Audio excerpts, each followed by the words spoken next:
En traversant le passé, lorsque mon frère impérial m'accuse d'avoir souillé ma belle-sœur, je reproduis directement la scène du procès de corruption de Zhang Zhongshang, tiré du film Zheng King Be Baozhu Guming. Zhang Zhongshang a jugé l'affaire des omissions, tiré du film Zheng King Be Baozhu Guming, en voyant les témoins envoyés par mon frère impérial sur les lieux. J'imite le ton de Zhang Zhongshang et demande, vous dites avoir vu de vos propres yeux que j'ai outragé ma belle-sœur. Alors, dites-moi. Ai-je pénétré ou non? À ces mots, l'assemblée est en émoi.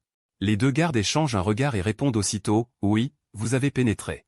Ensuite, j'appelle les autres un par un pour les interroger, et j'obtiens la même réponse. Tous affirment que j'ai pénétré. Avant de venir, ils avaient déjà coordonné leur déposition. Mon cinquième frère, Zhu Ming, veut m'écraser d'un seul coup. Plus la faute est grave, mieux c'est. Pénétrer ou ne pas pénétrer sont deux choses différentes. Si j'ai pénétré, c'est la mort assurée. Si je n'ai pas pénétré, une simple excuse d'ivresse et d'impolitesse suffirait. Sixième prince. Veux-tu aussi faire examiner Zhenwan par une matrone? Ricane Zhu Ming. Je lui lance un regard. Inutile. Que notre père impérial prononce la sentence, déclare immédiatement Zhu Ming. Pourquoi es-tu si pressé? Je le contredis, puis me tourne vers le fils du ciel pour le saluer. Père impérial.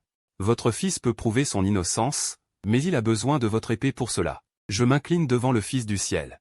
Le fils du ciel hésite un instant, puis détache son épée. Prends-la. Merci, père impérial, pour cette épée. Je la prends et la remets à Wang Fuyin, qui se tient derrière moi, en disant, pendant un quart d'heure, personne ne doit m'interrompre ou me déranger. Sinon il sera immédiatement tranché par cette épée. Le regard de Wang Fuyin est empreint d'inquiétude. Ensuite, on fait venir Zhenwan. Zhenwan porte une jupe rose en soie, ses pas sont gracieux, ses sourcils légèrement froncés avec une touche de tristesse. C'est une véritable beauté. L'assemblée est secrètement stupéfaite, grandement stupéfaite. Cette beauté a-t-elle bu du vin hier soir? Zhenwan lève les yeux vers moi et secoue la tête. Non. Si tous deux étaient ivres, la responsabilité serait difficile à déterminer. De plus, Zhenwan ne boit vraiment pas. L'éclat dans ses yeux est comme sculpté dans la glace, c'est le signe d'une douleur extrême. Elle n'a plus d'espoir dans la vie. Je peux clairement sentir que cette femme n'a ni haine ni hostilité envers moi. Je continue, alors, cette beauté pense aussi que je t'ai outragé hier soir?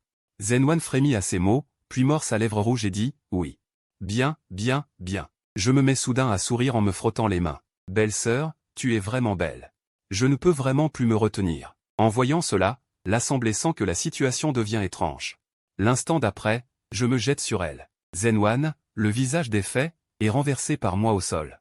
Je la saisis à deux mains et la regarde, ma tête fouine comme un cochon. Prince, veuillez vous respecter. Zhenwan pousse un cri, tandis que toute l'assemblée reste bouche bée. On t'a fait venir pour prouver ton innocence en public.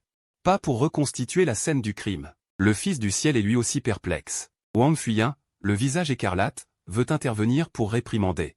Mais se rappelle soudain mes instructions et s'arrête. Bête, sixième prince, ta bêtise. Où sont les gardes tigres et la garde interdite? Abattez cette bête, crie Zhu Ming avec colère. Sans se soucier de son rang, il retrousse ses manches et se jette sur moi. Wang Fuyin lève un sourcil et dégaine aussitôt son épée. Prince, arrêtez-vous. Zhu Ming regarde l'épée et doit renoncer, puis se tourne vers le fils du ciel pour supplier. Père impérial, faites vite arrêter cette bête. Le fils du ciel, sans réfléchir, répond, ah. Dans ma lutte avec Zhenwan, je prends un moment pour dire, Père impérial, vous avez promis un quart d'heure. La parole d'un souverain ne se reprend pas. Je continue ensuite à faire ce que j'ai à faire. En entendant cela, l'assemblée reste sans voix. Le grand prince se couvre le visage de sa manche et secoue la tête sans cesse. Le fils du ciel, le regard vacillant, fait un geste de la main. Attendez un quart d'heure. Non, ne faites pas ça. Père impérial. Zhu Ming a le cœur déchiré. Il voulait s'allier avec Zhenwan, évidemment pour apprécier sa force. Mais la beauté de Zhenwan le fait aussi perdre la raison. Cette future épouse n'est même pas encore mariée, et je profite d'elle en public. Comment pourrait-il le supporter? Zhu Che, arrête-toi. Bête que tu es. J'ai envie de te fendre en deux. Il se frappe la poitrine et tape du pied à l'extérieur du cercle, les larmes aux yeux. Wang Fuyin brandit son épée pour le bloquer, un sourcil levé. Cinquième prince, parlez moins fort. On pourrait croire que vous proférez une malédiction. Tu mens. Zhu Ming manque d'étouffer de rage. Pendant ce temps, Zhenwan, sous moi, se débat désespérément. Son regard est suppliant, des larmes coulent, alors qu'elle s'agrippe à moi pour tirer sur sa jupe. Prince, je vous en prie, laissez-moi. Non, impossible. J'ai trop bu hier soir, j'étais inconscient. Je ne sais rien de ce qui s'est passé. Je ris d'un air féroce, comme un scélérat. Le fils du ciel fronce les sourcils et demande à voix basse. Alors, comment le sixième est-il rentré? Absolument pas. Il a été porté, paraît-il. Répond l'eunuque à ses côtés. Bientôt, le quart d'heure s'écoule, et je suis épuisé. Zenwan pleure en silence, son corps tremble de douleur, ses yeux vides fixent le ciel. Les larmes coulent, mais je n'ai pas retiré un seul de ses vêtements. Mais j'ai beaucoup de griffures sur mes mains, et ces 2 rangées de marques de dents nettes. J'arrête mon mouvement et lui murmure à l'oreille. Je sais que tu es forcé, moi aussi je lutte pour survivre. Pardon. Zenwan, sois tranquille, je prendrai soin de toi. Je ris à nouveau. Père impérial, j'ai prouvé mon innocence, dis-je en joignant les mains. En ajustant ses vêtements, le 2e prince ricane, c'est vraiment une révélation. Petit 6, nous t'avons sous-estimé. On te croyait toujours honnête, mais voilà que tu oses en public. Faire une telle chose est honteux. Et tu oses dire que tu es innocent? L'empereur, en entendant cela, hoche la tête. Ce que dit le 6e est vrai, il est innocent. Quoi? Tous sont stupéfaits. Les 2e et 5e ont l'air incrédules. Petit 6, explique-toi toi-même. L'empereur agite la main, un sourire apparaît sur son visage imposant. Je hoche la tête. Vous venez de voir, je ne suis pas ivre maintenant, plein d'énergie, et pourtant je n'ai pas pu commettre l'outrage. Alors la nuit dernière, ivre et sans force, comment aurais-je pu le faire? À moins qu'elle n'ait été assommée par mes coups, ce qui aurait offert une occasion, mais elle n'a aucune blessure. Donc, je pointe du doigt Zuming, 5e frère impérial. C'est toi qui cries au voleur en étant le voleur. Waouh, il peut vraiment faire ça? Tous sont d'abord stupéfaits puis comprennent, puis regardent le 5e prince Zuming. Zuming, le front en sueur, dit à l'empereur. Père impérial, je n'ai absolument pas calomnié le 6e frère. La nuit dernière, j'ai aussi trop bu. Ce matin au réveil, ce sont ses serviteurs qui me l'ont dit. Ridicule, une immense plaisanterie, dis-je en ricanant. Un serviteur ose semer la discorde entre les princes? Il veut mourir? C'est que je manque de discipline. Et j'ai trop cru mes subordonnés. Zuming serre les dents. 6e frère. Ton frère aîné te présente ses excuses ici. Majesté, avant que je puisse parler. Un ministre s'avance, le 5e prince est de nature calme et toujours en bon terme avec ses frères. Cette affaire n'est sans doute qu'un malentendu. Oui, le 5e prince et les autres princes n'ont jamais eu de conflit. Quelques serviteurs indisciplinés, qu'on les exécute, comme excuse au 6e prince. Les relations de Zuming à la cour, bien qu'inférieures à celles du premier prince, dépassent de loin les miennes. Soudain, une ribambelle de ministres surgissent pour faire la paix. Mon regard devient froid. Ces vieux salauds. Quand le 5e réclamait ma destitution, où étiez-vous? Je me tourne vers l'empereur et m'écrie. Père impérial, rendez-moi justice. L'empereur réfléchit un instant, agite sa large manche, garde. Emmenez les hommes du 5e prince et exécutez-les. Oui, répondent les gardes. Je secoue la tête en silence. En effet, espérer avec une si petite affaire. Renverser des frères si solidement établis est impossible. Zuming pousse un grand soupir de soulagement. Il jette un regard satisfait au 6e. L'empereur pointe Zenwan et ordonne qu'elle soit aussi punie. Emmenez Zenwan aussi. Une tristesse apparaît dans ses beaux yeux, elle baisse la tête comme résignée. Zuming a une expression sombre mais n'ose pas intervenir, car Zenwan porte le fardeau à sa place. Père impérial. Je prends soudain la parole, comme on dit, si l'on ne poursuit pas, il n'y a pas de faute. Si moi, la victime, ne demande pas qu'elle soit tenue responsable, peut-on la gracier? Tous sont stupéfaits. L'empereur hoche la tête, perplexe. Comment? Tu veux pardonner à Zenwan? Oui, dis-je en hochant la tête et joignant les mains. Veuillez pardonner Zenwan. Zenwan lève brusquement la tête et me fixe, pleine de culpabilité. L'empereur hoche la tête. Puisque tu le demandes, je l'accorde. Au fait, poursuit-il, tu as été effrayé aujourd'hui. As-tu une requête? Sans hésiter, je dis, je voudrais 10 millions de taels d'or. Plouf. Plusieurs officiers des finances dans la salle manquent de tomber morts. 10 millions de taels d'or? Même en vidant le trésor, il n'y a pas autant. Comment as-tu osé demander ça? L'empereur s'assombrit, agacé, demande quelque chose de raisonnable. Je regarde Zenwan. Père impérial, bien qu'il ne se soit rien passé entre Zenwan et moi, la réputation, une fois souillée, ne se lave pas. Plutôt que de laisser les gens calomnier que ma belle-sœur et moi avons une liaison, il vaudrait mieux me l'accorder en mariage. Dans le Grand Chia, les épouses des princes sont classées en 3 catégories, la première est l'épouse principale, limitée à une personne, la seconde est la concubine secondaire, limitée à 3. La troisième est la concubine ordinaire, limitée à 9. En réclamant Zenwan. Ce n'est pas sa beauté que je convoite, mais les immenses ressources derrière cette femme, les Zen étant les plus riches de la mer de l'Est. C'est de l'argent véritable et solide. Si je pouvais accueillir cette femme dans mon harem, ne devrais-je plus mener une vie difficile? À ces mots, l'assistance tomba des nues. On te demande de proposer quelque chose de sérieux, et tu sors ça? Tu n'as vraiment aucune honte. Le chef du palais me lança un regard furieux. Soutenir le prince héritier d'abord. N'ayant pu retenir un rire, 6e frère, tu es franc, Mais je me demande si ton cinquième frère est d'accord. Zhu Ming rugit, non, père impérial. C'est absolument impossible. Si cela s'ébruite, le monde entier ne se moquera-t-il pas de nous? Le fils du ciel lui jeta un coup d'œil, sans même avoir demandé, pourquoi le monde se moquerait-il? Sixième, ton fils est là. Je baissai légèrement la tête. T'accorder directement Zenwan serait injuste, mais puisque tu n'as pas demandé, je vous permets à tous deux une compétition loyale. Sur ce, il eut un sourire placide. Les hommes, tout doit s'obtenir par la lutte. Ces mots avaient un double sens, faisant vibrer les cœurs de l'assistance. Le cinquième prince me regarda, ricanant sans cesse. Lutter? Avec quoi comptes-tu lutter? Je poussai un soupir déçu. Bon, tu n'as pas à être déçu. Je t'autorise à faire une autre demande. Sois sérieux. J'ai jeté mon dévolu sur l'épée de cérémonie du Fils du ciel. Maintenant qu'on cherche à m'en vouloir. Mais le prince, couvert d'une telle honte, sans exploit à son actif ni ministre capable à ses côtés. L'épée célèbre du monde, l'une des 8 épées de l'empereur Xia, d'une tranchant inégalée, coupant le fer comme de la boue. Tirée du fourreau, elle chante au vent, d'où son nom. Mes 5 frères aînés. À l'exception du quatrième, un fou, ont tous reçu une épée célèbre lors de leur cérémonie de majorité, symbole de leur statut de prince. Quant à moi, il me reste un mois avant ma majorité. Le Fils du ciel ne refusa pas. Qu'on vienne. Allez chercher juge. Bien. Un eunuque s'éloigna rapidement. Une dame d'honneur apporta l'épée devant moi. Merci, père impérial, pour cette épée. Je la pris. Juge mesure 3 pieds 3 pouces, sa forme est unique, le manche et le fourreau en forme de dragon. Non dégainée, elle ressemble plus à une épée, dégainée, le manche et le fourreau peuvent se relier, formant une arme longue. Je tenais l'épée, les expressions de l'assistance changèrent.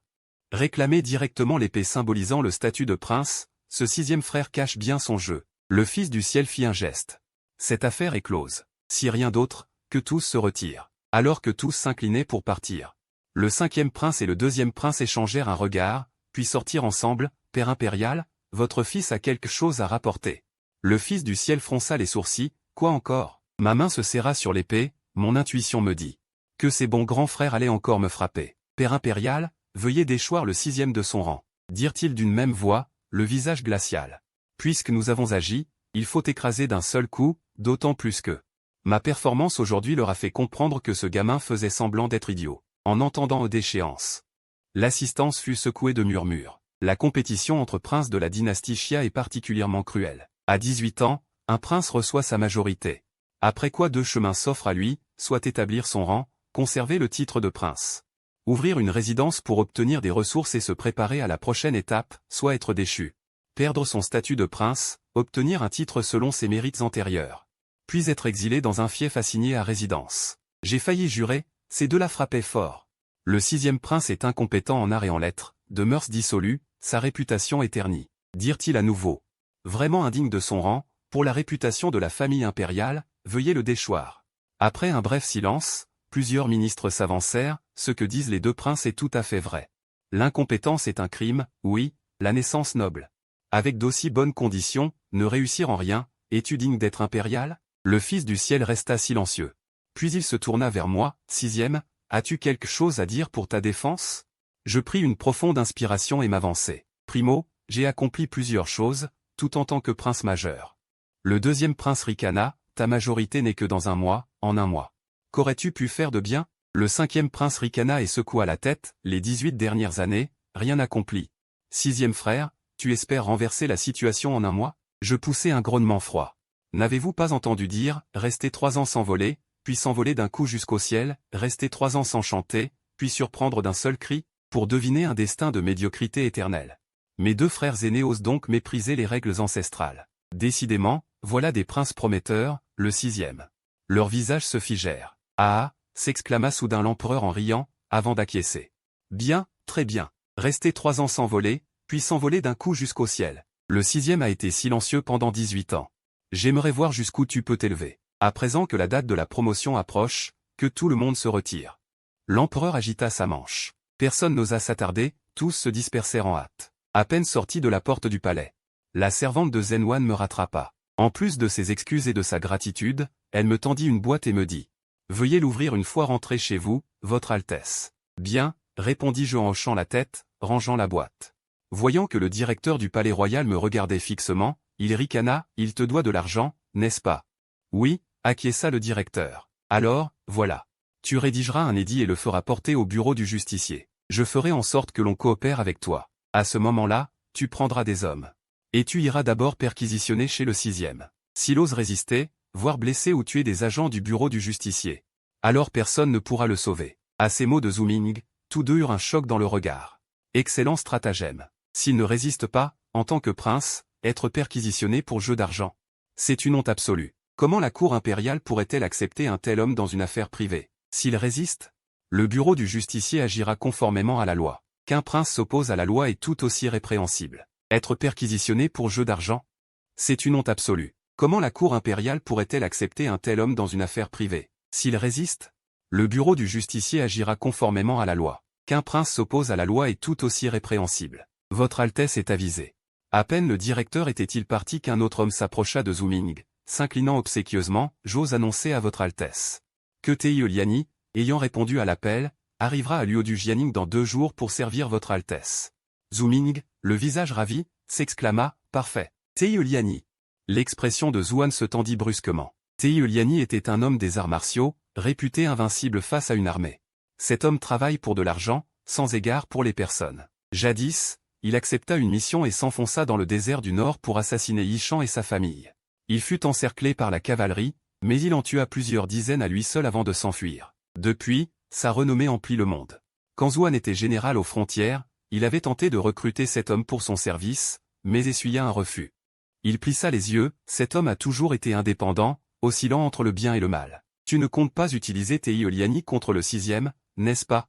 Lui, il n'en est pas digne. Ils échangèrent un regard et éclatèrent de rire. Sur le chemin du retour, quelque chose attira mon attention, un homme portant de la paille sur le dos et un bouclier attaché marchait sur le toit d'une maison.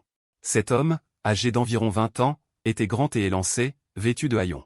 Il choisit l'endroit avec la meilleure vue, déposa la paille qu'il portait, la saisit pour s'en faire un lit et s'endormit.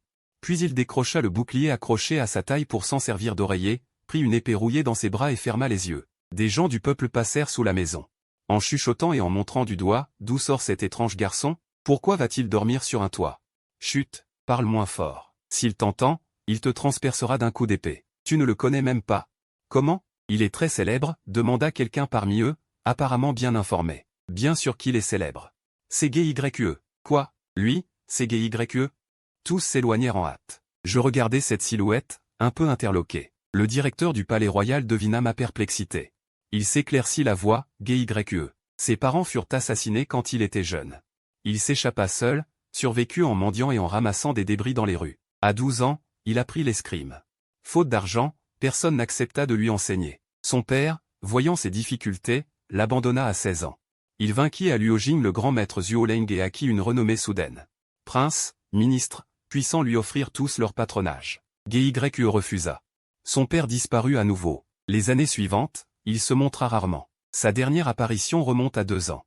On dit qu'il fut grièvement blessé. Après ces paroles, je me caressai le menton, « D'après toi, il se bat bien? » Apprendre l'escrime pendant 4 ans et battre le grand maître Zhuoleng. Le directeur du palais royal eut un éclat d'admiration dans ses beaux yeux, quel talent! Aujourd'hui, après tant d'années, sa force ne peut qu'avoir augmenté. Penses-tu qu'il sache se battre? J'acquiesçai, plein de convoitise. Un tel guerrier devrait être à mon service. Mon prédécesseur a lamentablement échoué. En dehors du directeur qui a pitié de moi. Il n'y a que quelques domestiques dans ma résidence, aucun homme de lettres ni de talent martial. Avec quoi vais-je lutter contre mes frères? Arrête tes bêtises, rentrons vite à la maison, dit le directeur, exaspéré. Cet homme n'aime pas l'argent, reste insensible, a un caractère solitaire et excentrique. Combien ont essayé de l'attirer et ont été refusés? Pourquoi te suivrait-il? Et si j'y parvenais? Répondis-je, obstiné. Si tu n'y arrives pas, je réfléchis un instant et dis, si je n'y arrive pas. À l'avenir, tu feras tout ce que je te dirai, si j'y arrive, à l'avenir, tu feras tout ce que je te dirai. La princesse impériale reste figée, le visage légèrement rougi, puis son regard se refroidit et elle me donne un coup de pied aux fesses. Après m'être éloigné rapidement, j'ai changé de vêtements pour ceux d'un roturier, j'ai enveloppé le 9e frère dans un tissu et je suis revenu.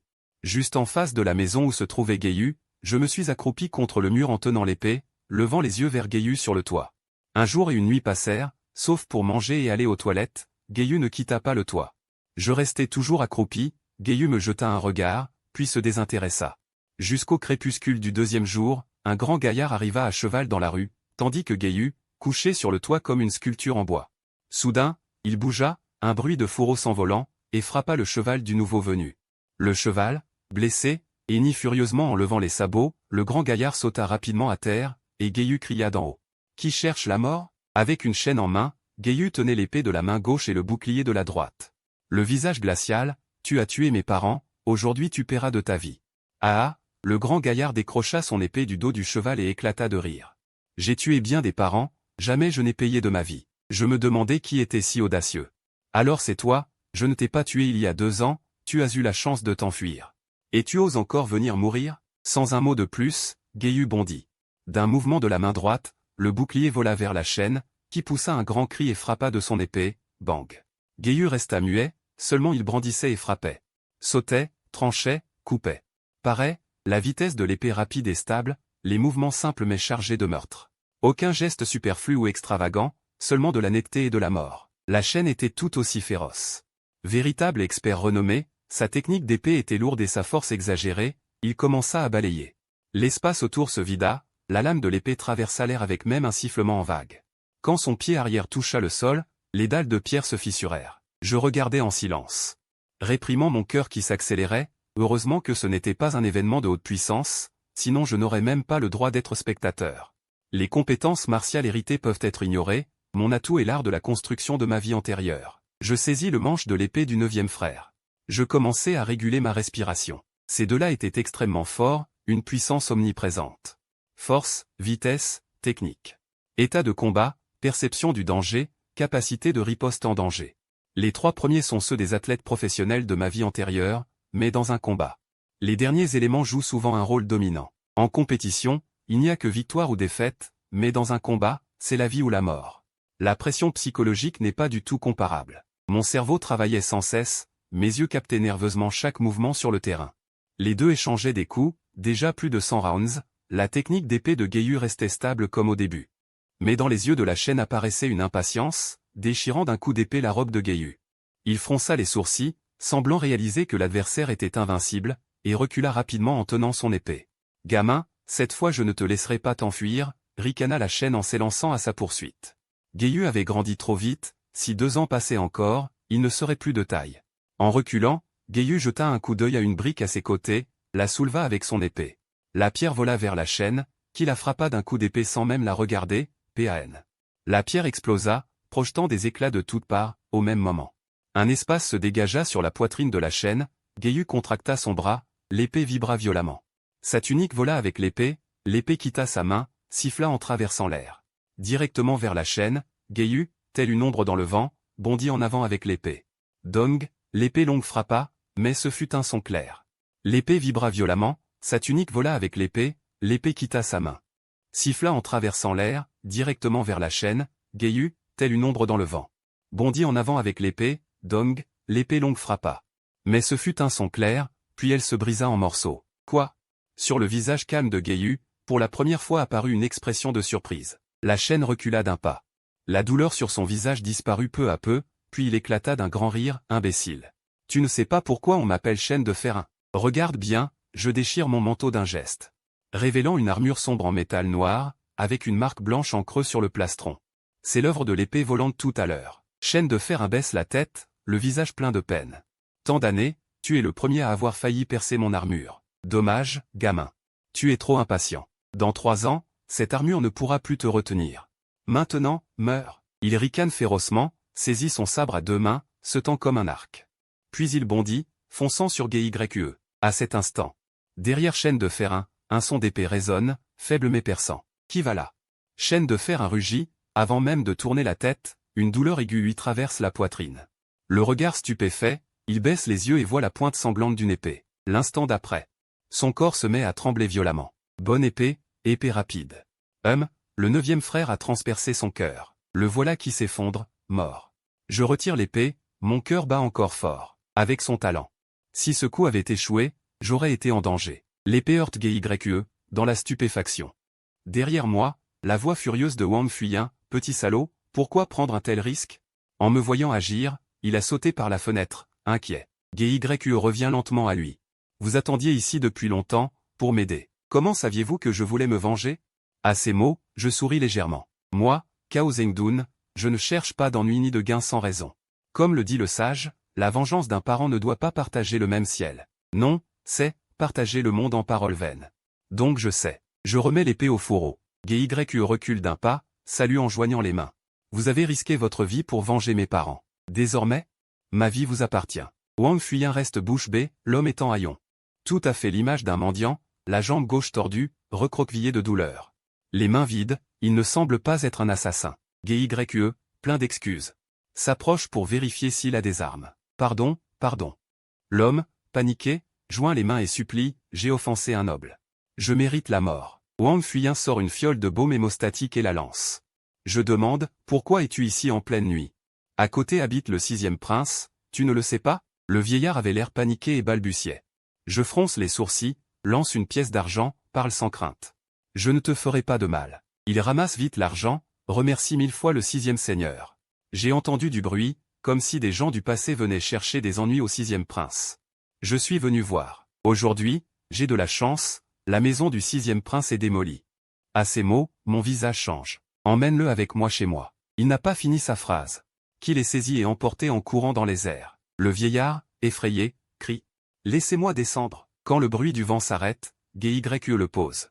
Il tombe lourdement encore une fois. Devant la demeure, une douzaine de chars à bœuf sont arrêtés. Rien de précieux, seulement des meubles empilés, et dans la cour, quelques pains de jade un peu chers. Votre Altesse, crie un pleureur. C'est le vieux serviteur de ma mère, nommé Foubo. Il est retenu par 2 officiers. Les poignets enchaînés. Votre Altesse, pardon, nous dormions encore. Ils ont soudainement fait irruption, scellé les portes avant et arrière, sans pouvoir vous prévenir. Je serre les poings à les broyer. Perquisition de nuit. Mes yeux sont pleins. De meurtre en fixant les 2 officiers, relâchez-le. Et quel prestige pour un prince, vraiment. Une voix moqueuse s'élève. 2 silhouettes sortent de la porte de la demeure. À gauche, le héros qui a apporté l'édit l'autre jour. C'est lui qui a parlé. À droite, un homme en robe officielle, ceinture noire à seau sombre. Signe d'un mandarin de 4e rang. Il me salue, officier subalterne et Changlin, du bureau de la cour. Salutations au 6e prince. La main sur la garde de mon épée, je demande d'un regard glacial, qu'est-ce que cela signifie? Et Changlin répond sans crainte, le bureau de la cour a reçu un document du passé disant que quelqu'un leur doit de l'argent. Après vérification, la reconnaissance de dette est exacte. Le plaignant a déclaré avoir réclamé à maintes reprises le paiement sans succès. Son Altesse le Prince est dans l'incapacité de rembourser. Dans ce cas, je ne peux qu'agir conformément à la loi et procéder à la saisie. Sur ces mots, il sortit un document de sa personne. Son Altesse le Prince doit au total 2300 AL d'argent, plus les intérêts, soit 3500 AL. La résidence de son Altesse contient 100 AL d'or, équivalent à 1000 AL d'argent. Les biens saisis sont estimés à environ 500 AL. Il y a 8 serviteurs dans la résidence, 3 hommes et 5 femmes. Leur valeur est évaluée à environ 4 cents AL. Ainsi, il manque encore 160 000 pièces de monnaie à son Altesse. Veuillez vérifier, Votre Altesse. Après ces mots, il me tendit respectueusement le document. Je n'y jetai qu'un coup d'œil. Sans proclamation ni jugement, procéder directement à une saisie judiciaire, est-ce conforme à la loi? Le code de la Grande Chia est clair. Pour éviter que certains ne s'enfuient en prison, les fonctionnaires en charge peuvent agir en civil. Et Shangling sourit légèrement. Si son Altesse le Prince estime que cela est injuste, il peut faire appel auprès du tribunal de la garde. Ces biens seront conservés temporairement pour vous. S'il s'avère que vous êtes innocent, ils vous seront naturellement restitués. Bien sûr. Je ne dis pas que vous irez en prison. Ne vous méprenez surtout pas. Ah.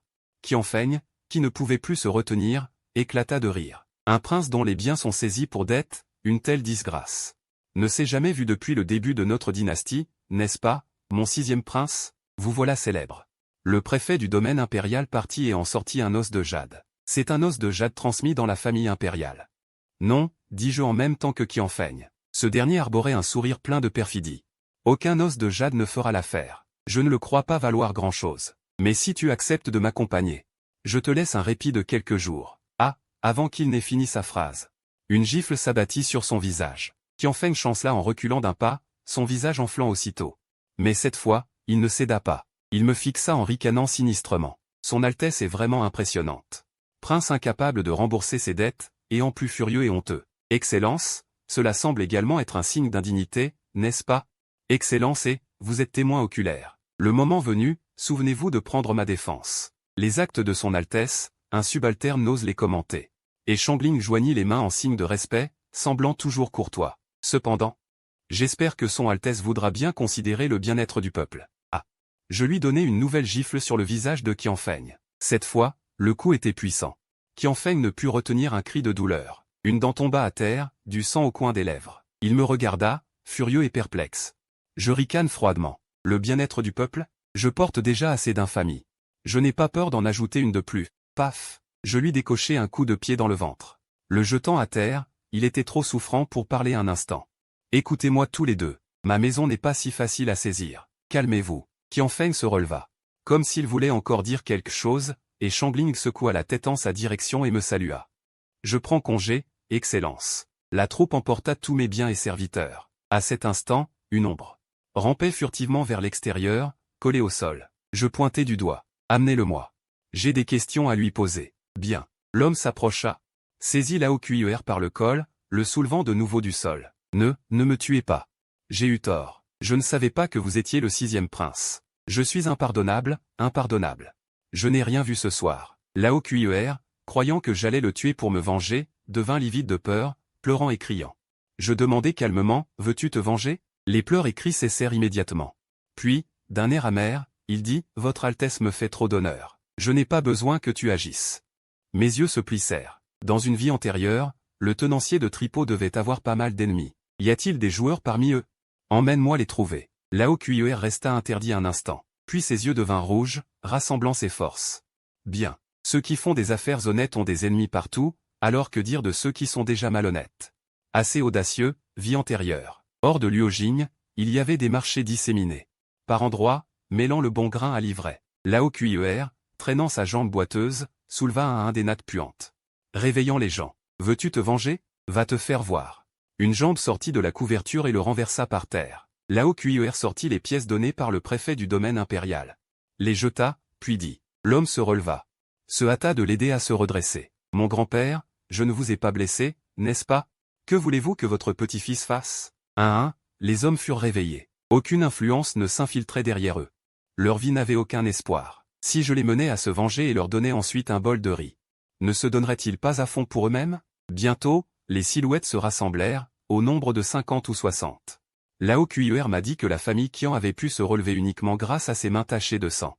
Les ennemis sont bien plus nombreux que cela, seulement, la plupart ont été directement éliminés par la famille Qian. Ou sont morts lentement. Celui-ci est le joueur Niting Feng, Lao Kuier en désigna un autre. Un homme aux cheveux en désordre et au visage sale dit, je plisse les yeux. Vrai joueur ou faux joueur? Le joueur est vrai, il a juste transmis quelque chose. Un homme froid et sombre toute sa vie. Il était originaire de Jiangnan. Doué au jeu, il vint à la capitale pour faire fortune, mais manquant de jugement, il alla gagner l'argent de la famille Qian. Et en est arrivé là. Sous ses longs cheveux, le visage couvert de cendres noires, il racontait calmement. En octobre de l'année dernière, un membre de la famille Qian a insulté ma femme. Furieux, je suis allé au terrain de jeu de la famille Qian. J'ai gagné tous les jetons de la salle. La famille Qian, furieuse et humiliée, a dispersé les gens autour et m'a cloué sur la table de jeu. Ils ont saisi ma main pour me forcer à miser, et en 2 coups, ils m'ont fait perdre toute ma fortune. Puis, de connivence avec les autorités, ils ont confisqué ma maison. Ils ont enlevé ma femme et m'ont coupé les 2 oreilles. J'ai hoché la tête et demandé directement. Peux-tu encore gagner? Niting Feng, parfaitement calme, je n'ai jamais dit cela. Très bien, cette réponse me satisfait. Suis-moi.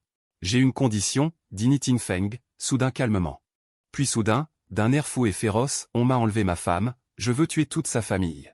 Je l'ai regardé et hoché la tête. Accordé. La lumière dans le casino de la famille Qian était tamisée. Les cris de joie et les injures se mêlaient. J'entrai avec Gye et Niting Feng. Niting Feng se déguisa légèrement pour ne pas être repéré. Oh, n'est-ce pas notre 6e prince? À peine entré, une voix grassouillette s'avança. Avec un sourire gras et huileux. Cet homme s'appelle Jinu, du clan Jin de Luodu. Depuis son ancêtre, la famille vivait du prêt à usure. Avec ce genre d'affaires, la famille était naturellement immensément riche. Comme la famille Qian, il entretenait des liens étroits avec Zhu Ming. Pour s'enrichir, il se mêlait constamment au casino, participant aux jeux avec tout le monde. Et prêtait de l'argent aux joueurs dans le besoin, percevant des intérêts élevés. Malheureusement, je lui devais aussi de l'argent. Cette fois, particulièrement audacieux, il me donna une tape sur l'épaule et sourit. 6e prince, vous souvenez-vous de l'argent que vous me devez? Gye fronça les sourcils et compta. Gye secoua doucement la tête, retenant ainsi son envie de tuer. Je regardai calmement cet homme. Je t'ai emprunté 200 taels d'argent, Jin hocha la tête et rit. D'accord. Vu que vous êtes prince, je ne vais pas jouer aux intérêts composés. Selon nos règles. Doublez tous les 10 jours, vous devez depuis 15 jours, ni plus ni moins, 500 taels. Sur ce, il tendit sa main potelée. Donne. Wang Fuyin me jeta un regard silencieux. Il serra le poing. Un prince en être réduit à cela, est-il vraiment fiable? Voyant cela, je plaquai une épée dans sa main. Pas d'argent, mais j'ai une épée de première qualité. Je te la laisse en gage pour le moment, prête-moi encore 500 taels. Ah! 6e prince, vous plaisantez. Quel trésor pourrait valoir 1000 taels? Jinou secoua la tête en riant. Mais l'instant d'après, il saisit la poignée et tira d'un coup. D'un son vif, la lame étincela. Illuminant son visage gras, ses petits yeux de haricot se rétrécirent immédiatement. Vraiment? Ce que je demandais, Jinou immédiatement à son voisin. Il ordonna, donne-lui l'argent. 5 billets de 100 taels furent placés dans ma main. Mon prince. Il faut que vous gagniez, sinon cet objet risque de ne pas vous revenir. Jinou était déjà plein de convoitise. Même si je suis ruiné, je reste un prince. Il devait penser que j'avais encore beaucoup de trésors sur moi. Prends. Sans lui répondre, je lançai les 500 taels à Ni Tianfeng. C'est toute ma fortune, soyez tranquille. Ni Tianfeng prit les billets, calme. Il monta à la table de jeu. Le croupier était une femme, dans la vingtaine. Maquillée de façon provocante, une beauté enivrante, sa silhouette courbée, une cravache accrochée à la taille. Une jambe de jade posée sur un vêtement, les personnes présentes ne pouvaient qu'avaler leur salive en cachette, n'osant pas la regarder en face. Pour une bonne raison, cette femme avait une identité stupéfiante, fille du chef de la dynastie précédente. Qian Hongxue. Cette fille était naturellement rebelle et indépendante, ne cultivant ni la calligraphie ni la peinture. Elle aimait le jeu, l'alcool et frappait les gens. On raconte qu'un homme, dans une salle de jeu, avait profité de l'obscurité pour tâter la tête d'un autre. Résultat, ses 2 bras furent tranchés sur place. Quand il me vit arriver, un mépris apparut dans ses yeux. Dans ce tripot, il avait souvent vu le 6e prince se ridiculiser. Après un coup d'œil, il perdit tout intérêt et s'apprêta à secouer le cornet à dés. Il le posa sur la table, bien, messieurs, misez sur grand ou petit. Mise faite, main levée. Ni Tianfeng, sans hésiter, jeta 500 taels d'argent sur petit. Oh, Qian Hongxue leva un sourcil gracieux. Votre Altesse a un assistant plutôt audacieux, non? N'avez-vous pas peur de tout perdre d'un coup? À ce moment-là, votre prince devra se vendre ou s'endetter. Jinou secoua la tête en entendant cela. Moi, Ni Tianfeng, je peux me vendre, dit-il. Non, laissez cela à mademoiselle Hongxue elle-même. Les gens autour éclatèrent de rire. À ces mots, Qian Hongxue gloussa, sa langue rouge effleurant le coin de ses lèvres. Même s'il est un peu piteux, c'est tout de même un prince. Pour ce qui est des affaires, il se débrouille pas mal. Ouvrez, dis-je d'une voix froide. Le cornet se leva, 3. 3, 2, petit. Qian Hongxue jeta un coup d'œil, 6e prince, vous avez de la chance. Alors, mademoiselle Hongxue va devoir se concentrer. Ce soir, ne vous laissez pas perdre face à nous, dis-je avec indifférence. Qian Hongxue resta un instant interdite. Avant, même si j'en avais l'envie, je n'avais pas le courage. Aujourd'hui, mon audace s'est renforcée. Puis elle ricana, j'ai peur que son Altesse n'en ait pas la capacité. Elle secoua de nouveau les dés.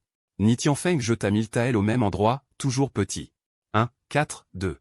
C'est bien petit, s'exclamèrent les gens. Qian Hongxue, le visage calme, secoua encore une fois. Misez sur grand. Le capital était déjà de 2000 taels. Ni Tianfeng joua encore le tout pour le tout. 4, grand. Le capital monta à 4000 taels. Cette fois, les sourcils de Qian Hongxue se froncèrent légèrement. Les dés claquèrent bruyamment, avec beaucoup de bruit parasite. Mais Ni Tianfeng resta très calme. Misez sur grand. 4, 6. Grand. Cette fois, des exclamations fusèrent dans la salle. Beaucoup avaient gagné 4 fois de suite. Mais qui oserait miser le tout 4 fois de suite et gagner à chaque fois? Avec 500 taels de départ, on était déjà à 8000 taels. Ce type a du niveau. Aurait-il deviné? Même les exclamations étaient teintées de surprise. On dirait que le prince va faire fortune aujourd'hui. Il en était très contrarié, réfléchissant à comment me soutirer mon épée. Ah! Qian Hongxue secoua encore les dés. Misez. Ni Tianfeng poussa tous ses jetons au centre. Je mise sur le triple. À ces mots, ce fut la stupéfaction générale. 8000 taels sur le triple, quelle audace! Un éclat de surprise traversa ses beaux yeux. La jambe de jade qu'elle avait posée sur la chaise s'apprêtait à descendre pour actionner le mécanisme caché. Soudain, une main chaude effleura cette jambe. Mademoiselle Hongxue, cette jambe. Blanche, délicate, ni trop fine ni trop épaisse, lisse comme neige. Je me demande ce que ça ferait de la porter sur l'épaule. Qui d'autre que moi pouvait toucher cette jambe? Les rires fusèrent, les exclamations de surprise se mêlèrent à la curiosité. Waouh! Le 6e prince ose toucher la cuisse de mademoiselle Hongxue? A-t-il vraiment ce cran? Admirable! Il faut dire que c'est enviable. Va-t-elle lui couper la main? La main qui s'apprêtait à saisir le fouet s'arrêta net. Qian Hongxue avait un tempérament fougueux. Mais l'homme en face était un prince, après tout. Aussi lâche et incapable soit-il, il était du sang de l'empereur. L'empereur pouvait le rétrograder ou le tuer. Mais les autres, essayez donc. Quel rang avez-vous pour oser frapper le fils du ciel? La famille impériale doit-elle perdre la face? C'est alors qu'il souleva le couvercle d'un geste large. C'est un triple. La salle de jeu explosa. Des cris étranges jaillirent de toutes parts. Le triple multiplie par 30, 8000 taels deviennent 240 000. Dis donc. Le fouet fusa, un souffle puissant souleva les cheveux épars de Ni Tianfeng. C'est bien toi, Ni Tianfeng. Le visage de Qian Hongxue changea. Elle serra les dents, cet homme a triché. Toutes les maisons de jeu lui sont fermées. Cela ne compte pas, si vous n'osez pas honorer vos paris, pourquoi ouvrir un tripot? Je ricanale, pinçant d'un doigt le menton blanc comme neige de la jeune femme, si mademoiselle Hongxue n'a pas de quoi payer.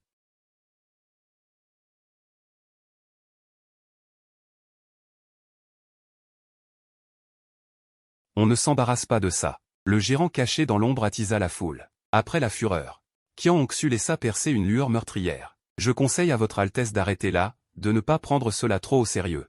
Ici, c'est le domaine de la famille Qian. Que voulez-vous dire? Je ne comprends pas, fis-je en feignant l'ignorance. Il s'approcha de moi, collant son oreille contre la mienne, cette posture extrêmement intime fit monter les cris autour de nous. Quant à moi, je sentais aussi un parfum de jeune fille envoûtant. La famille Qian ne donne pas son accord. Personne ne peut faire sortir l'argent d'ici. Votre Altesse, fort de son rang de prince, agit sans scrupule. Mais la famille Qian n'est pas sans soutien à la cour. Si vous importunez une femme en public, et que je me défends un peu, ce ne serait que par instinct. Même si je blesse votre Altesse, que pourrait dire l'empereur? C'est vous qui avez tort, et c'est vous qui serez humilié. Entendez-vous? Les menaces de la langue acérée sont inefficaces, il y a des gens à la cour. Parlez-vous de votre oncle Qianzhen? Il semble que mademoiselle Hongxue soit vraiment plongée dans les jeux d'argent, insouciante des affaires extérieures. Votre oncle m'a rendu un petit service au palais, et vous l'ignorez? La mort de Qianzhen est une honte pour le clan Qian. Donc, en interne, le clan Qian réfléchit encore à la manière de gérer la situation, pour préserver au mieux une réputation. En tant que fille, et vivant habituellement au casino, Qian Hongxue n'en savait rien. À ces mots, elle fut soudainement secouée, perdant contenance. Impossible, absolument impossible. Où avez-vous trouvé ce culot? Moi, j'ai beaucoup d'audace. À ce moment, une agitation parcourut la foule. Ni Tianfeng, je t'avais épargné la vie auparavant parce que faire des affaires? Selon les règles du casino, aucun visiteur ne mérite la mort. Tu as une certaine réputation dans le monde des jeux. C'est pourquoi je t'ai laissé une chance. Mais aujourd'hui, tu oses encore semer le trouble, alors ne m'en veux pas, moi Qian, de ne pas être aimable. Un cri de colère retentit, le maître du clan Qian, Qianting, arriva avec plusieurs dizaines de gardes. Ces hommes, tous grands et robustes, étaient les guerriers entretenus par le clan Qian. Laissez Qianting et Ni Tianfeng ici. Votre Altesse peut agir seule. Pour le reste, une fois sorti, le calme revint dans l'enceinte. Puis, d'un grand geste de la main, ces guerriers formèrent rapidement un cercle, isolant les autres. Ni Tianfeng, en danger, me jeta un regard un peu nerveux. Il commençait à avoir peur que le 6e prince ne tienne pas le choc au moment crucial, et ne le livre en pâture. Je haussai un sourcil. Le maître Qian veut-il dire qu'il ose parier mais pas reconnaître? Il veut se soustraire à ma dette? Voyant les autres isolés, Qianting, les yeux brillants de férocité, hocha la tête et dit: oui, 6e prince, ce que vous avez fait au palais est certes impressionnant, mais qu'importe? Vous avez tué mon frère au palais, un lieu protégé par la majesté impériale. Même si mon clan Qian en ressent de l'amertume, nous ne pouvons que serrer les dents. Mais ici, c'est mon territoire. Tant que vous ne mourrez pas ici. Avec le soutien du 5e prince, qui oserait me chercher noise? Cet homme d'âge mûr, au visage féroce, dut dire: 6e prince, je vous en prie. Mon regard était glacial, mais je ne me pressais pas d'agir. Je n'ai pas encore fini de m'amuser. Votre fille a probablement tout perdu. Maintenant, c'est à vous de jouer. Ni Tianfeng enchaîna, Zuche, Qianting s'écria en l'appelant par son nom. Tu es vraiment de ceux qui n'écoutent que la force, pas la raison. Qu'on s'empare d'abord de Ni Tianfeng. À ces mots, plusieurs silhouettes dans la foule bondirent vers Ni Tianfeng, des lueurs froides aux mains, comme pour le réduire au silence directement. Sans attendre mes ordres, Gye passa à l'action d'un coup. Un éclat d'épée, une lueur rouge surgit. Plusieurs bras tranchés tombèrent à terre, les guerriers hurlant de douleur. Qianting changea de visage. Il a même amené un expert. Qu'on les élimine tous ensemble. La foule se rua en avant. Gye, au lieu de reculer, avança, se dirigeant droit sur Qianting lui-même, gagnant encore en vitesse. Plusieurs hommes se placèrent devant Qianting. Les guerriers de Qianting furent renversés facilement par lui. L'épée longue pointée, Elle fonça vers le visage de Qianting. Qianting poussa un rugissement et tira lui-même son sabre. Mais avant qu'il ne l'ait dégainé, l'épée était déjà suspendue devant son visage. La sueur froide coula instantanément. Qianting, la main sur le manche du sabre, la gorge serrée, demanda « Qui êtes-vous » Gye. Quoi Qianting écarquilla les yeux, puis dit rapidement. Vous avez un talent remarquable, pourquoi servir un prince déchu, si vous vous ralliez à moi? Je vous ferai entrer chez mon maître. Gye, les yeux pleins de meurtre, donna un coup de pied qui broya le genou de Qianting, le faisant tomber à genoux dans la douleur. Il jeta un regard furieux aux guerriers du clan Qian. Certains, plus avisés, se précipitèrent vers la porte pour aller prévenir. Mais à peine arrivé à la porte, il fut renvoyé d'un coup de pied. Wang Fuyan entra, le visage froid, posa le pied sur le genou de l'homme et le tordit à 2 reprises. L'homme hurla de douleur avant de s'évanouir. Voyant la porte bloquée, les autres se glissèrent discrètement vers les fenêtres et parvinrent à sortir. Avant qu'il n'ait eu le temps de se réjouir, il découvrit soudain autour de lui plusieurs silhouettes semblables à des mendiants. Ces gens, le regard féroce, semblaient des démons assoiffés de violence. Les hommes du clan Qian leur demandèrent. Oui, celui qui était sorti hocha la tête, abasourdi. La foule se rua en avant. Oui, les gens sortis hochèrent la tête, stupéfaits. La foule se précipita. En un instant, le sang coule à flot et il meurt. Certains trouvent que ce n'est pas suffisant. Penché sur son cadavre, il tailla de sa chair. Qianting est traîné devant la table de jeu comme un chien mort. Toute sa prestance envolée, il serre pourtant les dents et dit, 6e prince. Je ne m'attendais pas à ce que tu aies rallié un expert de cette trempe. Aujourd'hui, j'avoue ma défaite. Prends l'argent, Qianting. Cette somme ne peut pas me sauver, dis-je en jetant un coup d'œil au jeton sur la table, avant de secouer la tête avec un ricanement. Continuons à jouer, s'empresse de dire Qianting. 6e prince. Ma famille, les Qian, est soutenue par le 5e prince. De plus, vouloir utiliser de tels moyens pour t'emparer des biens de ma famille, quelle différence y a-t-il avec un vol? Exactement. Tu as raison. Je frappe la table avec surprise en le montrant du doigt. Et, t'es un putain de talent. Aujourd'hui, je suis venu pour voler de l'argent. Si tu peux voler les autres, pourquoi je ne pourrais pas te voler? Je n'ai d'autre passion que de m'en prendre à ceux qui oppriment les autres. Je me tourne vers Nitin Feng en demandant d'un ton mauvais, Nitin Feng. Comment avez-vous joué ce jour-là? Nitin Feng, les dents serrées, le visage rempli de haine. Ils ont entravé mes mains, écrasé ma tête sur la table de jeu, poussé mes jetons au milieu.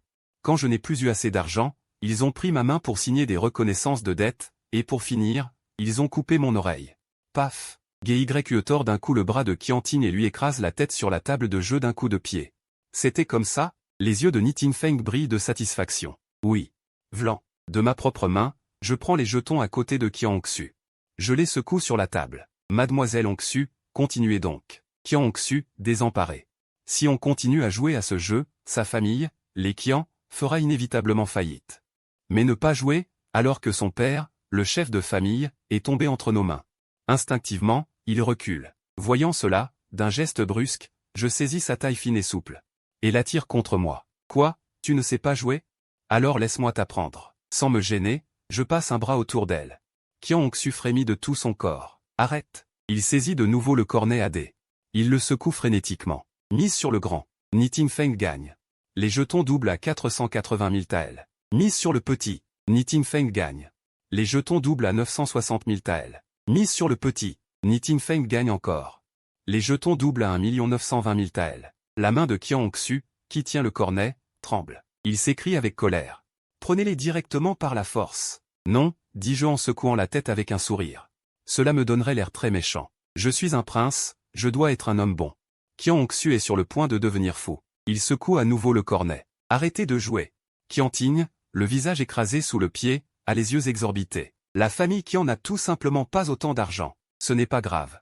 Je te donne de l'argent. Je suis très généreux, je ne te dois rien. Il se met soudain à hurler, tu oses me répondre? Je dégaine son épée de service. Je la colle contre son oreille et la tranche. D'un coup d'épée, je ne fais pas plus de 5 entailles. D'un seul geste. J'emporte aussi un morceau de peau de son visage. La douleur fait hurler Qianting, qui manque de s'évanouir sur place. Continuez à jouer. L'argent et les jetons sur la table ne suffisent plus depuis longtemps. Je prends des liasses de billets.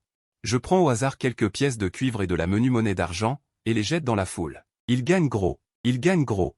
Les gens, qui regardaient déjà bouche bée, poussent un cri de joie quand l'argent tombe. Dans une ruée désordonnée, tout le monde se bouscule. Sa Majesté est généreuse. Sa Majesté est mon vrai père. Vous tous qui avez reçu des faveurs, souvenez-vous bien, je ne suis pas venu voler, mais jouez honnêtement avec la famille Qian. Tout le monde hoche la tête en chœur. Bien sûr, nous l'avons tous vu de nos propres yeux. Dans la foule, une seule personne reste figée, c'est Pan Jing. Il tient encore l'épée tranchante. Mais maintenant, elle lui semble particulièrement brûlante. Très bien, dis-je avec un signe de tête satisfait.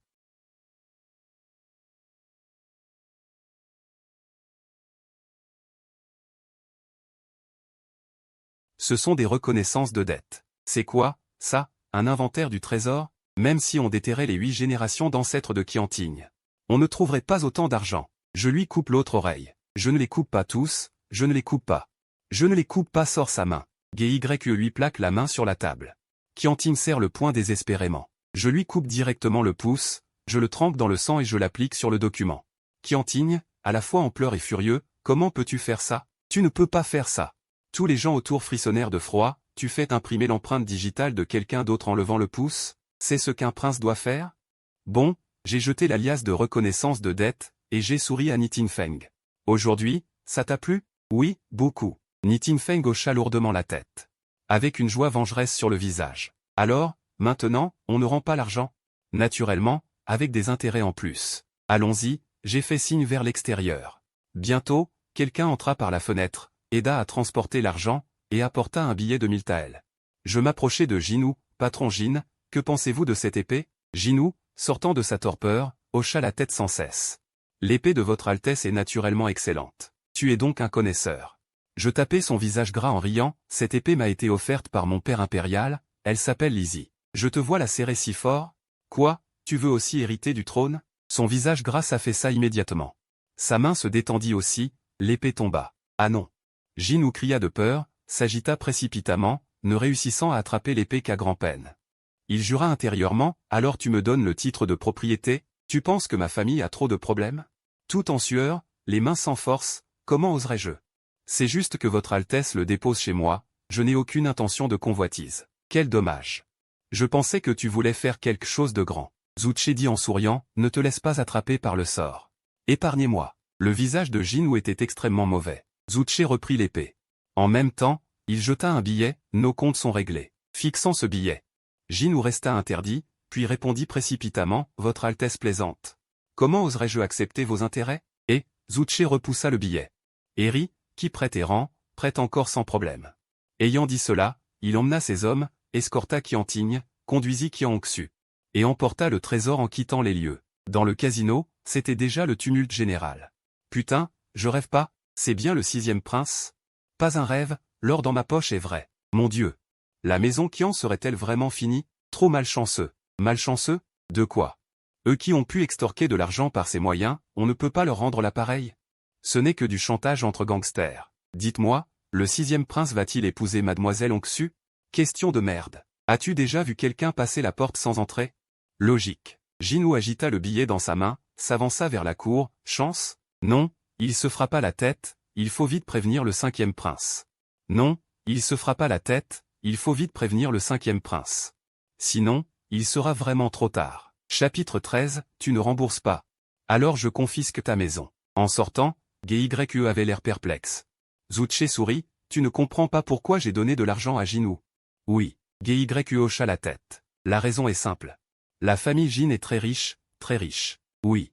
Zuche hocha la tête, Zooming a beaucoup de partisans. Et la plupart ont un passé de commerçants. Mais qu'ils soient commerçants honnêtes ou des commerçants noirs comme la famille Qian. Leurs liquidités sont limitées. La famille Jin est différente, en plus des prêts usuraires. Ils font aussi le commerce de banque, ils ont le plus de liquidités. Mais, GYE fronça les sourcils, que nous importe qu'ils aient beaucoup d'argent? Zuche eut un sourire étrange. Il va me prêter? GYE ne comprenait toujours pas, trouvant seulement ce sourire de Zuche malveillant. À la porte, quand la foule vit Qianting capturé. Tout le monde se précipita, ah, vieux chien de Qianting. Te voilà enfin. Tu as ruiné ma famille, aujourd'hui je prends ta vie. Tu m'as volé mes terres, tu as massacré ma femme et mes enfants, espèce de brute. Ils se ruèrent, donnant coups de poing et de pied, et même mordant avec les dents. Qianting gémissait. En voyant cela, Qianxu tremblait de tout son corps. Son visage habituellement arrogant était d'une pâleur affreuse. Zuche fit cesser les coups. Laissez-lui un souffle de vie, confisquons d'abord sa maison. Bien. Votre Altesse décide. Aujourd'hui, vous menez notre vengeance. Désormais, nos vies vous appartiennent. La foule acclame haut et fort. Zouchet, de la foule, choisit un homme aux bonnes jambes, pointe le continent du Sud, et lui dit, va au carrefour faire le guet. Si une troupe nombreuse arrive, va au poste de la garde impériale porter plainte. L'homme, bien qu'intrigué, hoche la tête, oui. Dans le cachot de la résidence Qian, des cris plaintifs retentissent. Le vieux fou et quelques autres sont suspendus par des cordes, leur corps couvert de blessures. Vieux débris. J'ai entendu dire que Zouchet t'a frappé. Alors, serre-le encore. Qianfeng s'approche du vieux fou. Lui attrape ses cheveux blancs épars. Le vieux fou lui jette un regard froid. Le prince et ma jeune dame vengeront mon honneur. Te venger? Qianfeng éclate de rire, son regard devient soudainement dément. Avec ce bon à rien. Comment pourrait-il te venger? La jeune dame a été chassée depuis longtemps de la maison impériale. N'est-elle pas encore la sœur de Zouchet? Quand Zouchet mourra, je serai le premier à la violer. Fou de rage, le vieux fou crache au visage de Qianfeng. Chien voleur, tu finiras mal. Tu oses cracher sur moi. Pan. Qianfeng lui donne une gifle. Vieux chien, ce bon à rien s'est servi de son rang pour me frapper. Aujourd'hui, je vais te tuer à coups de poing. En disant cela, sa colère n'est toujours pas apaisée. Il continue de frapper. Le corps du vieux fou tremble. Son cœur est empli de tristesse. Je ne suis qu'un vieil os, mourir ou vivre importe peu. Votre Altesse subit cette humiliation, sans exploit à son actif ni ministre compétent pour l'assister. Risque bientôt la destitution. Jeune maître. Un homme descend précipitamment au cachot. Jeune maître, il y a un problème. Qu'est-ce que tu racontes, espèce d'idiot? Insulte Qianfeng. Mon père n'est-il pas allé régler l'affaire du casino? Imbécile, tu ne vois rien? Cet argent de ma famille, il n'oserait pas y toucher. Non. Le chef de famille et la jeune dame ont été arrêtés. Le 6e prince a fait irruption chez nous. Le 6e prince? Qianfeng reste bouche bée. C'est impossible. À peine a-t-il fini de parler qu'un bruit de confusion éclate hors du cachot. L'homme dans le couloir ne tient plus en place.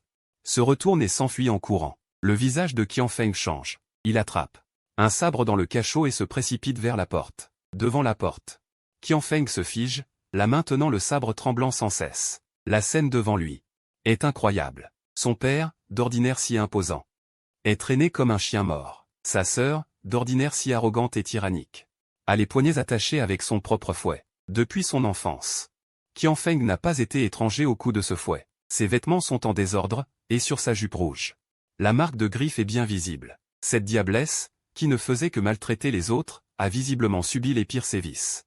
Et l'autre extrémité du fouet est tenue par Zouchet en personne. Qianfeng déglutit. Impossible, comment est-ce possible? Que veux-tu faire? Rien, juste réclamer une dette. Zouchet sourit, jette le billet de dette. Rends-moi cet argent, et je pars. Qianfeng compte, unités, dizaines, centaines, milliers, 10 000, 100 000. Merde. Qianfeng n'y tient plus, éclate en jurons. Zouchet, à qui veux-tu faire croire ça, bordel? Insolent. Gye pousse un cri froid, surgit en un instant devant Qianfeng. Avant que Qianfeng n'ait levé son sabre, son visage encaisse un coup, et il roule par terre. Ah. Qianfeng s'appuie sur ses 2 mains, tentant de se relever. Alors qu'il hurle de douleur, 7 ou 8 dents tombent avec le sang. Gye s'avance, l'écrase d'un pied. Votre Altesse. Le vieux fou voit Zouchet, et ses larmes jaillissent aussitôt. Les autres serviteurs de la maison pleurent aussi à chaudes larmes. Zouchet s'avance lui-même pour détacher leurs cordes. C'est ma faute, je vous ai fait souffrir. Vieux fou. La faute est mienne, je vous ai fait souffrir. Ordinaire. Le vieux fou s'agenouilla directement, étreignant la jambe de Zouchet en pleurant, Votre Altesse. Vous voir aujourd'hui, même si je devais mourir, qu'importe? Même mort, en descendant voir la dame, je pourrais lui dire que son Altesse a grandi. Zouchet le releva précipitamment, poussant un soupir intérieur, quel échec. Un prince de haut rang, à peine revenu à la vie, avait ému jusqu'aux larmes ce vieux serviteur. Lorsque le chef de famille d'avant fut capturé, il avait été pris au dépourvu. Dans la demeure, tout n'était que chaos, comme à l'époque du tripot. Le transport du palais était chargé de sceller les portes. Gye était chargé de faire le coup de poing, se dispersant en cachette. Parfois, un imprudent osait résister. Mais il le maîtrisait rapidement. Des lots de registres comptables, d'actes fonciers, d'actes agricoles furent saisis, ainsi que de l'or, de l'argent, des billets, des pièces de cuivre. Encore en cours de décompte. Au cœur de la nuit, Zhu Ming enlaçait une belle. Votre Altesse, quelqu'un crie à la porte. Misérable! Zhu Ming s'écria, en pleine nuit, me déranger, c'est chercher la mort? Votre Altesse, J nous demande à vous voir en urgence, cela concerne le 6e prince. Le cadet vient de se faire confisquer ses biens, que peut bien foutre ce bon à rien, qu'il attende. Bien. Le visiteur n'osa ajouter mot, fit demi-tour rapidement, se préparant à aller informer Jinou. Après quelques pas, Un grincement se fit entendre derrière lui. Zhu Ming s'habilla, sortit, l'air satisfait. Montre-moi le chemin, son Altesse est toujours aussi rapide, s'étonna secrètement l'homme. Il acquiesça, bien. Les deux se rencontrèrent. Après les salutations, Ji nous raconta toute la scène du tripot. À la fin, Zhu Ming changea de visage, vraiment? Oserais-je tromper votre Altesse, dit Jinou. Le regard de Zhu Ming devint féroce. Il dit, le cadet est futé, il a recruté GYE. Il joue au plus fin avec moi. Il aime le chantage? Aujourd'hui, je vais lui faire craquer les dents. Chapitre 14, La neige rouge de Qian, le maître. Je suis fautif. Qu'on aille prévenir Jeanne en long. Qu'il convoque la salle des chevaliers, la société des arts martiaux, la salle du pilier de la montagne. Ainsi que les élites des familles, et qu'ils partent en embuscade. Souviens-toi. Uniquement des élites, pas plus de 300 hommes. Bien. Dans Lujing, le contrôle des forces armées est très strict. Par exemple pour un prince. Hors du palais, mais nommé officier domestique de 4e rang, il peut avoir 36 gardes armés. Nommé de 4e rang, 54 gardes, nommé héritier. 84 gardes. Les autres autorisés à avoir des gardes armés ne sont que les ducs. Les 3 palais et les résidences des généraux, en petit nombre.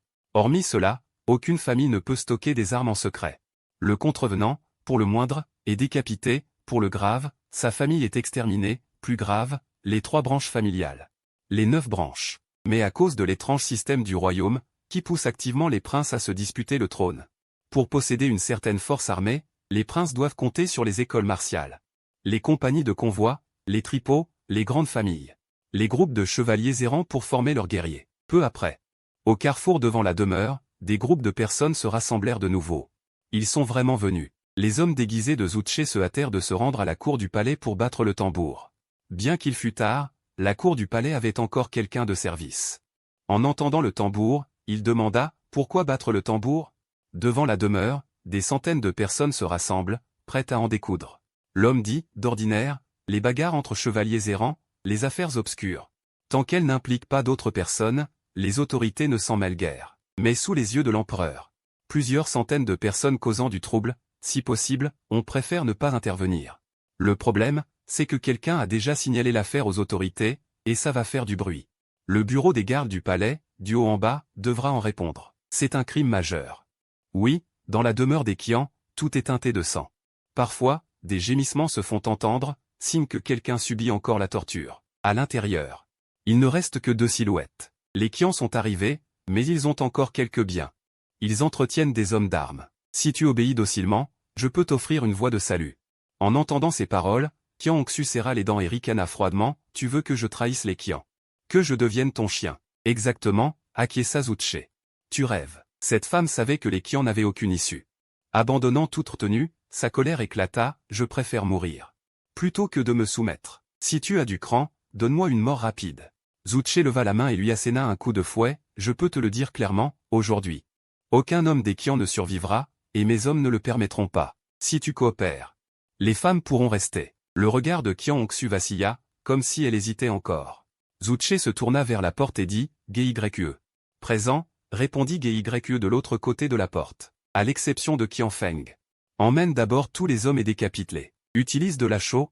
Traite-les avec du salpêtre. Ces têtes, pour moi. Ce sont autant de flèches. Après les ordres de Zouché, GYE acquiesça immédiatement devant la porte. Pouf, pouf. Bientôt, à l'extérieur, retentit le bruit net. Des têtes tranchées par les sabres. Qian Hongxue trembla d'effroi, se débattit pour se lever. Rampa sur les genoux jusqu'à Zouché et supplia, je t'en supplie. Peux-tu épargner mon père? Impossible, répondit Zouché avec fermeté. Rien que le fait que tu aies porté atteinte à ma réputation suffit à lui faire perdre la tête, sans parler du reste. Elle s'agrippa aux genoux de Zouché, s'agenouilla et dit, je suis prête à risquer ma vie pour toi.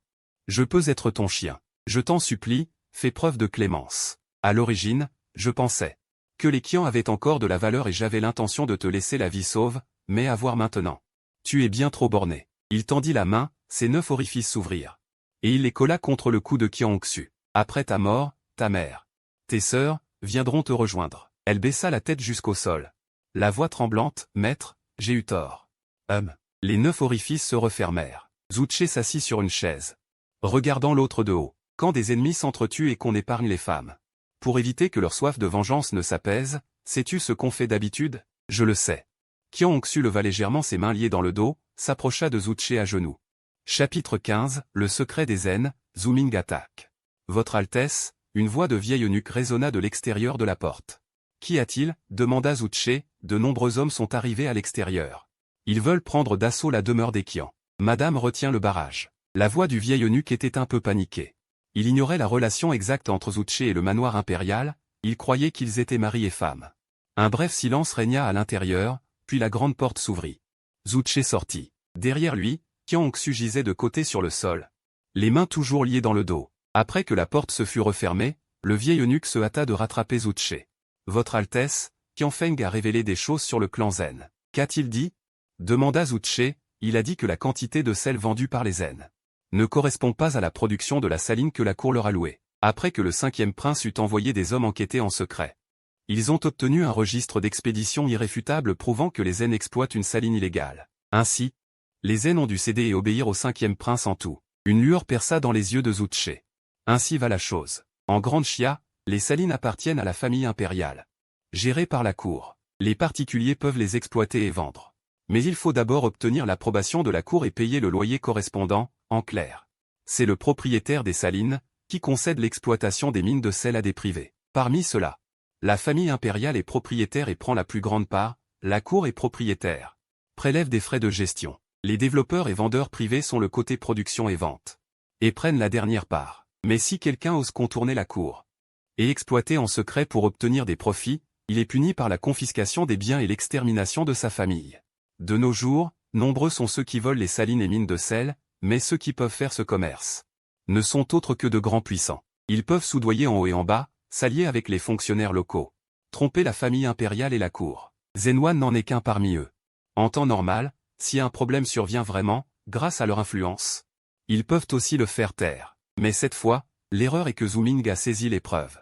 Un prince historique les a dénoncés. Qui oserait encore couvrir Zenwan? Après avoir clarifié tout cela, un sourire apparaît sur le visage de Zuché. À la porte, bien que les hommes soient arrivés, ils n'osent pas entrer de force. Le conflit n'a pas encore éclaté. Zooming, inquiet, est venu en personne, mais il est à l'arrière, ne se montrant pas au premier plan. Que se passe-t-il? Pourquoi n'entrez-vous pas? Amenez-moi Zhang Anlong. Oui. Un instant, un homme mesurant 8 pieds, de stature imposante, s'avance devant Zooming. Cet homme est Zhang Anlong, le confident parmi les confidents de Zooming, chargé de commander les hommes de main pour lui. Salutations à votre Altesse. Espèce d'idiot. En voyant Zhang Anlong, Zooming, sans ménagement, lui adresse une engueulade. Tu restes à la porte sans entrer, tu es venu pour lui garder la porte. Ou pour chier, votre Altesse, le 6e prince est à l'intérieur. Zhang Anlong a l'air embarrassé. Devrions-nous agir directement et l'éliminer maintenant? Idiot. Zooming lui donne un coup de pied. Trouve 2 hommes pour le maîtriser. Il suffit d'éliminer les autres. La lutte pour la succession de la grande dynastie Xia est presque ouverte. Mais il y a une ligne rouge à ne jamais franchir, tirer directement l'épée les uns contre les autres, ne pas créer de conflit. Dès qu'on lève l'épée contre ses frères, on s'attire la colère de l'empereur, et le père écrase d'une main. À moins que tu puisses envoyer ton frère et ton père ensemble dans l'au-delà. Oui. Zhang Anlong agita la main et ordonna d'une voix forte, entrez, forcez le passage. Le conflit à l'entrée éclata enfin, mais Gye n'était pas facile à affronter. D'un coup de pied, il envoya voler un des chefs. Il dégaina son épée, approchait encore, et je ne serai plus clément. Les autres ne sont qu'une bande de vauriens. Abattez d'abord cet homme, ordonna Zhang Anlong. De la foule émergèrent une dizaine d'hommes robustes, puis une dizaine d'autres vêtus en vagabonds, visiblement l'élite de ce groupe. Wang Fuyin fronça ses sourcils arqués. Ces hommes recrutés par Zuché osent s'attaquer à Qianchi à cause d'une haine profonde, et parce que Qianchi est bien plus faible. En termes de capacité et de nombre, l'écart est grand. Et c'est effectivement le cas. Seul devant la porte, il ressemblait à ces mendiants, le visage tendu. L'instant d'après, ils s'affrontèrent. Zooming, assis sur son cheval, jeta un coup d'œil à la lumière des torchets. Il ne put s'empêcher de rire. Où le 6e a-t-il déniché ces mendiants? L'avant-cour est impuissante, elle se laisse terrasser par une bande de clochards. Après ces dizaines d'élites, d'autres sortirent de longs arcs, visant secrètement Gye Yuan. Que celui qui ose franchir la porte perde la vie, une voix forte retentit depuis l'intérieur. Zuché joignit le fourreau de l'épée de juge à la lame, formant une longue arme. Wang Fuyin et Gye se retournèrent en même temps, reculez tous derrière moi. Zuché, sans tourner la tête, dit cela et marcha droit vers le devant, bloquant l'entrée. Wang Fuyin eut un frémissement dans ses beaux yeux, et un rare sourire charmant se dessina sur ses lèvres. Ce garçon a vraiment grandi. Gye le suivit, épée en main. Les autres montraient des visages blêmes. Zouché planta sa longue hallebarde en terre et regarda droit devant les centaines de guerriers. Quoi? Vous venez maintenant? Vous voulez jouer au plus malin avec moi, votre Altesse? Allez, je sais qu'il y a des archers cachés parmi vous. Venez, je sais qu'il y a des archers cachés parmi vous.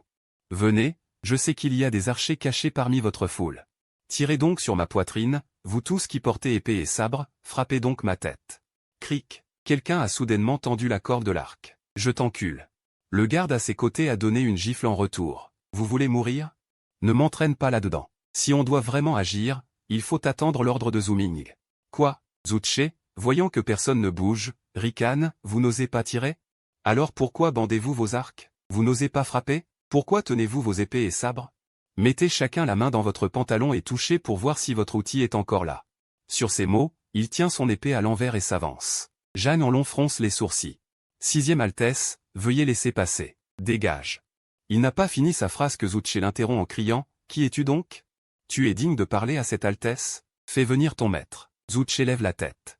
Regardant derrière la foule, 5e frère aîné, je sais que tu es là. Ne reste pas caché là derrière comme une tortue. Ton bon à rien de 6e frère ose se tenir devant. Toi, tu te caches derrière à bouffer du vent. Est-ce digne de ton rang? Le visage de Zhu Ming s'assombrit aussitôt. Puisque Zouché l'a dénoncé, il ne peut plus faire semblant de se cacher. À cheval, entouré de gardes en armure, il sort et dit d'un ton calme. 6e frère, tu te sers de ton statut de prince pour mener ces sombres affaires. N'as-tu pas peur d'être rayé du clan impérial? À quoi bon avoir peur? Zouché rit en retour. Avant, j'avais très peur, je n'osais même pas toucher les fesses d'une femme. Et toi, tu dis que j'ai violé ta fiancée? Tu veux me faire exclure du clan. Maintenant, j'ai du cran. Devant notre père impérial et toi. Je l'ai touché de la tête aux pieds. Tu peux me mordre? Je suis venu à la résidence principale. Pour réclamer ma dette ouvertement. Quant au sang versé, tu es quand même un prince. Ne sais-tu pas que la cour ne s'occupe jamais de ce genre d'affaires? Le nez de Zhu Ming fumait de colère. Quoi qu'il arrive, Zhen Wan a été humilié en public. Celui qui perdra la face sera lui. C'est vraiment impossible, plus on se bat, plus on perd la face. Il ne peut que crier, puisque tu sais que la cour ne s'en mêle pas, qu'attendez-vous? Attaquez directement. Oui. Jeanne en long et les autres se précipitent vers le dos de Zouché. Zouché retourne sa lance et la déploie. Les gardes en armure avancent. Zhu Ming crie. Non. Gardes en armure, levez les boucliers. Les lances, encerclez et maîtrisez Zouché lui-même.